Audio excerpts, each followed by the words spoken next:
Weirdly, the rules for hiding in Dungeons & Dragons are a lot more complicated than you'd likely expect them to be. Now, they did attempt to make some significant adjustments to the way that they work in the new 2024 Player's Handbook, but despite their best efforts, it's still about as complicated and confusing as ever, but just for some slightly different reasons. And we actually even got an errata just a few weeks ago to help clear things up, but I'm not so sure that it did. So in this video, we are going to go way too in-depth on hiding in the 2024 D&D rules, how it works, what the complications are, and why you might even want to bother doing it during combat, all as we pick apart the text just so I can derive whatever minimal value I can from my law degree. Also, I should note that the intent here is not to compare and contrast with the way that hiding worked in 2014 or to tell you how to do things, but rather is to see if we can interpret the intent behind the language of the new rules. As are most things in the game, you are more than free to run and interpret any rule in a way that is consistent, fun, and makes sense for your table, but it's impossible for me to make that judgment call for you. So I'm going to try and discuss it from as much of a quote-unquote objective perspective as possible, and you can decide what's right for you. Alright, the hide action. Let's take a look. With the hide action, you try to conceal yourself. To do so, you must succeed on a DC 15 dexterity stealth check while you're heavily obscured or behind 3/4 cover or total cover, and you must be out of any enemy's line of sight. If you can see a creature, you can discern whether it can see you. Okay, so we are 2 sentences in, and there's already a lot to unpack here. It says you try to conceal yourself. Now, there is no in-game definition for what concealing means, so we're just going to have to use the plain English definition, which is basically to hide or to make ourselves more difficult to see. This might sound pedantic, but it's important to getting at the heart of the complications of this rule, which we'll touch on later. Next, we have to succeed on a DC 15 dexterity stealth check. This is now a static DC. If you want to try and hide at all, we have to hit a minimum of 15. Otherwise, we automatically fail and are not hidden. It's important to note that, as written at least, this is true whether we are in combat or not. The likely reasoning behind this is that they wanted to have some baseline control for how quote-unquote good of a job you did at hiding, and it makes it easier to know if you're successfully hidden or not if there are multiple creatures around. One check is a whole lot quicker and easier to manage than comparing against the passive perceptions of a dozen others. Yes, this can absolutely lead to some seemingly bizarre interactions where it's equally challenging to hide from a commoner as it is to hide from a beholder, but such are the compromises you make for the sake of simplicity. That being said, the effectiveness of a creature in finding you and their perceptiveness will also come into play in a little bit. Next, you must either be heavily obscured behind 3/4 cover or total cover and be out of any enemy's line of sight. I've seen a lot of confusion, or at least discussion, about this part of the rule, but it's really not that complicated.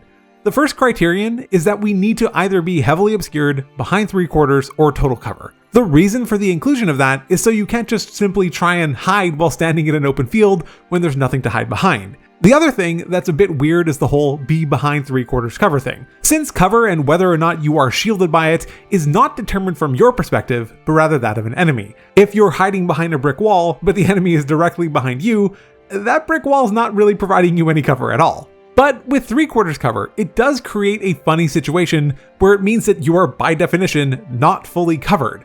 But the next qualifier requires us to not be within any enemy's line of sight. So how do we reconcile those requirements? Well, I think the answer here is that it's really just a narrative element. The implication seems to be that we are just using cover to hide or conceal ourselves and become shielded from view, which obviously makes it so that we are behind total cover once we have done that. But that's not what's important. It's just the starting point.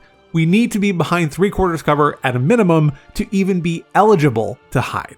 The next stipulation is that we must be out of any enemy's line of sight. This is an interesting one since it essentially implies that you can't be hiding from one specific creature if any other can see you. Take our brick wall example from before. Say there were 2 enemies, one directly on the opposite side of the brick wall and another one directly behind us. We technically can't hide from the creature on the opposite side of the brick wall because the enemy behind us can still see us. This might sound silly, but it does also make sense since you can logically assume that the enemies would let each other know where you are. Also, they use the term line of sight, which again is not a defined game term, and nor does it need to be. We all know what it means. Finally, the last line in this section. If you can see a creature, you can discern if it can see you. If we're behind our brick wall, we likely cannot see the enemy on the opposite side. But if we had something providing us 3/4 cover, you can assume that maybe we're just dipping our head forward for a split second to catch a glimpse or something along those lines. This inclusion also just makes sense for logical reasons. This is something you would generally be able to do. Next, we have one of the most critical sections. On a successful check, you have the invisible condition while hidden. Make note of your check's total, which is the DC for a creature to find you with a wisdom perception check. This section finally defines what hiding provides to us, which is now the invisible condition. Note, we are not invisible. We just have the invisible condition. This is a nuanced point, but it really matters. Providing us the invisible condition allows for a shorthand to describe the bonuses we get rather than writing them out. They potentially could have created a new hidden condition, but it likely would have been nearly identical, so they didn't bother. In a weird way, we can sort of confirm this in reverse by looking at the Thief Rogue's level 9 feature, Supreme Sneak. This specifically says, if you have the hide action's invisible condition, this attack doesn't end that condition on you if you end the turn behind 3/4 or total cover. Since this specifically qualifies the hide action's invisible condition, it suggests that even if our Thief Rogue was actually invisible, such as by the invisibility spell, they could not activate this ability, which again helps us to confirm that actually being invisible and being hidden, while both providing the same condition, are not the same thing. Now again, you could choose to run and interpret this as you wish, but I do believe that this is the intent. So, while invisible, we gain the following benefits. We gain advantage on initiative, we can't be targeted by anything that requires the target to be seen, unless a creator of the effect can somehow see us, and attacks made against us have disadvantage and our attacks have advantage, again, unless the creature that we're attacking can somehow see us. The whole somehow see us thing will also be important in a little bit. Back to the hide action. Make note of the check's total, which is the DC for a creature to find you with a wisdom perception check. This is arguably the most crucial line in the entire thing, but it isn't saying what most people seem to think that it's saying, and it isn't being taken within the context of the rest of the action in mind either. Whatever we roll on our successful stealth check becomes the DC for any perception check made by a creature to find us. For some reason, many seem to have interpreted this to say the only way to find us is to make a perception check and exceed our stealth check, which has led to all of these ridiculous scenarios where people talk about maintaining being hidden while out in plain sight because no one has made a perception check to find us. But that is not what this is saying. It's saying that if they make a perception check, the DC to beat is what we got on our stealth check. It is not saying that that is the only way to find us. We even just saw in the invisible condition that we don't gain its benefits against a creature if that creature can somehow see us. Somehow see is a pretty loose requirement and a hell of a low bar if you ask me. As far as I'm concerned, the perception check is just providing a way to find us if the DM decides to have the monster use their action to make a perception check, and it's not the only way to find us. So you might be asking yourself then, well, what is the point of spelling out the perception check in the rule then? I think it's there to provide a means for a creature to be able to find someone without needing to physically move to look, or to have something like blind sight or true sight to ever be able to find a creature that is hiding. It's important to remember that in-game, creatures effectively have 360-degree vision, but focusing on any one thing, especially during combat, may be challenging. The perception check provides the player with the benefit of the creature needing to spend their action realizing that, oh, I saw him go behind that brick wall and he didn't come out the other side, so I guess he's gotta be behind it. And then knowing where you are, even if they still can't see you. But if they have some other way to see you, like if you just come out from behind the wall and walk up to them, well, they don't need to do anything. They see you. This interpretation was also more or less confirmed in the latest Sage Advice article from a few weeks ago, where the question reads, if I'm hidden and a creature with blind sight or true sight sees me, am I still hidden? To which the answer is no. I mean, there is more, but just that no is pretty clear. Anyway, it does continue. Being hidden is a game state that gives you the invisible condition. If a creature finds you, you're no longer hidden and lose that condition. This answer makes it clear that being found is no more difficult than being seen, as that was the context stated in that question. For full clarity, this means that in order to no longer be hidden and to lose the invisible condition, you simply need to be seen. No perception check is required, though it does remain an option. The final section of the hide action also provides us with the situations where we would no longer be considered hidden. It reads, you stop being hidden immediately after any of the following occurs. You make a sound louder than a whisper, an enemy finds you, you make an attack roll, or you cast a spell with a verbal component. This section, combined with the others, seems to be where much of the issue is stemming from.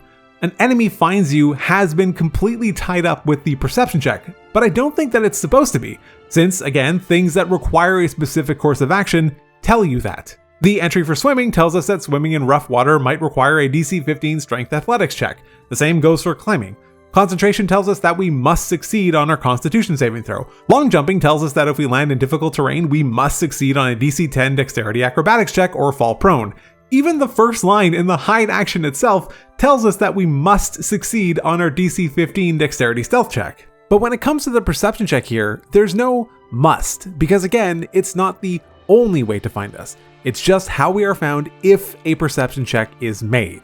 So I think it's pretty clear with all of the evidence that the perception check is not the exclusive way to find someone. It is just an option if that creature does not want to move. So the next thing is, can we leave our hiding position after we have successfully hidden and maintain our hidden status and invisible condition? And I think the answer here is a definite yes, sometimes. The unfortunate reality of this one is that it will largely be up to the DM to interpret. The errata changed some wording in the last paragraph to now read, you stop being hidden immediately after any of the following occur. Not that we lose the invisible condition anymore, but that we are no longer hidden. Now, I think if you move from one area of cover to another, then yeah, you can probably maintain your hidden state. However, if you decide to wander into the open, you will almost certainly be giving up your hidden status if we assume that creatures have 360-degree vision. But this may differ from table to table, and it also ties in nicely with another related point. For some reason, the entirety of the hide rule is not actually contained within the hide action, and you won't even find it in the rules glossary either. But in Chapter 1, under Exploration, there is a subsection for hiding, which provides 3 very critical sentences about how and when you can even try to hide in the first place. And for the life of me, I cannot understand why it is not contained within the full text of the rule. Anyway, the section reads, hiding. Adventurers and monsters often hide, whether to spy on one another, sneak past a guardian, or set an ambush. The dungeon master decides when circumstances are appropriate for hiding. When you try to hide, you take the hide action. This is so important because it can be so easy to think that since we have an action with a DC, that we as players can make the unilateral decision to just hide, when in fact the DM has the authority to decide when that action is an appropriate one to make. Of course, some or even many DMs will rule that players do just get to make this choice by themselves, but it's important to note that even within the text of the PHB, it's technically something that the DM needs to approve. Furthermore, I think the intention of this, note intention, is something that extends to when you leave your position of cover and wander into the open. The Dungeon Master decides when circumstances are appropriate for hiding. At this point, once you've left your position of cover, the DM can decide that the circumstances are no longer appropriate for hiding, and you lose the benefit of the condition. It does not say that the DM exclusively decides when it's appropriate to hide or to take the hide action specifically, but rather they decide when hiding at all is appropriate, which makes this a passive, ongoing kind of thing, rather than one that has just this defined start and end point. It doesn't say that the DM decides when it's appropriate to just take the hide action, but rather it makes it quite clear that it is well within the purview of the DM to decide that ongoing hiding is no longer appropriate. So now, after we've finally established how hiding works in the game, the question then becomes, why would you actually want to do it during combat? And the answer isn't quite as clear-cut as we might like. As far as player bonuses are concerned, the best reason to hide is embedded in the attacks affected portion of the invisible condition, which provides that attack rolls against us have disadvantage while our attack rolls have advantage, provided the creature we are attacking or is attacking us can't see us. Increasing our defensive and offensive potentials here is great, but sacrificing an action to do so is not likely to be worth it unless you're a rogue with cunning action and can hide as a bonus action, or you have some other way to accomplish it without sacrificing your entire main action to do so. The other reason you might want to hide is actually before combat even begins, if you see enemies appropriate and are able to set up an ambush, as getting advantage on your initiative rolls can also be incredibly advantageous. But this can also be very campaign, DM, or even setting specific. Some types of games lend themselves very well to this type of setup, whereas others do not, so it makes it inherently unreliable. The other big thing working against the hide action is that to gain what we identified as its core benefit, that being disadvantage on attacks against us and advantage on our attacks, you don't even need to successfully hide at all. Also in Chapter 1 in the cover section, we see the rules for unseen attackers and targets. This provides the exact same benefit, but doesn't actually require us to hide. So why would we go through the effort of hiding when we can just do this? Ultimately, the difference really comes down to knowledge. When you're unseen, knowledge of your location is still known. Just because you ducked behind a wall doesn't mean that the enemy has lost track of you, but for the purposes of the hide action, it does. You can think of taking the hide action as a bit more involved than just walking behind the wall. Since you needed to succeed on that DC 15 check, you can assume that you took advantage of some incredibly precise timing where maybe a fireball had just gone off or the barbarian started violently swinging at the enemy and you managed to duck out of the way without anyone catching a glimpse of where you went. It can be so easy to forget that despite the fact that the game is turn-based, everything in combat is technically happening within that same 6-second window during a single round. It's chaos, but the hide action allows you to take advantage of that chaos and actually have an enemy lose track of your position. That being said, hiding during combat, unless you're a rogue or have some way to do it as a bonus action, is often not going to be the best use of your action. Even the Skulker feat, which provides advantage on the stealth check to hide, doesn't allow you to hide as a bonus action.